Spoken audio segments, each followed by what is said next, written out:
I'm Casey Doyle, and I am an EBD teacher at Kerner Blue Education Center with our 4th to 5th grade population. So I have 6 students, and my students are in 4th and 5th grade, and I range from a gifted and talented student with, a very high IQ above 140, down to a student that came to me not knowing his alphabet this year.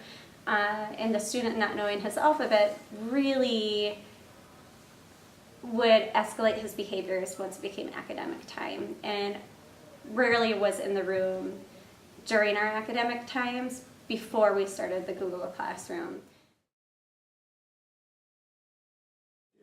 So my goal was to incorporate Google Classroom into my classroom and see how that would engage and bring my students together, and also increase their own personal drive in their academic goals.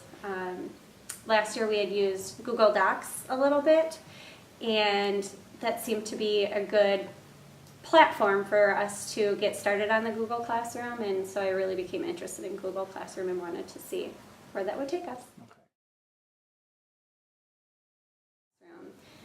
Once I implemented the Google Classroom, he would start out in a break space and log in and started feeling like he was part of the group because everyone was contributing to the same site, the same area. And I think that platform gave him that safety net to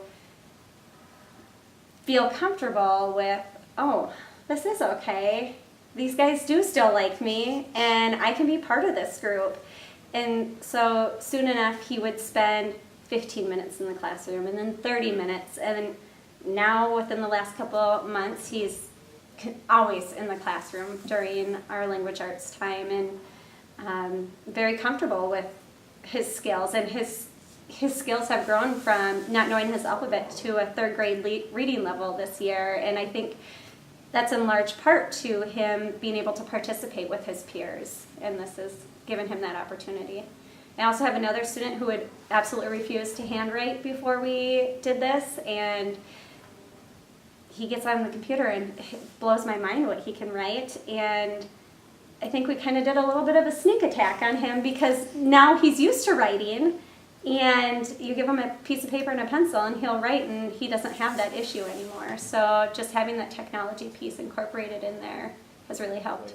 Yeah, I mean, Jacob is a huge one where he is so gifted and has this need for learning and doing more, and it just gave me this opportunity to say, hey, you have great skills, take them and teach and feel good about what you know. And so he really has taken his skills and been able to share them with his peers and become a leader in a very positive way, where he hasn't had a lot of positive peer contact in the past, and this has really given him the opportunity to do something bigger and better. Yeah.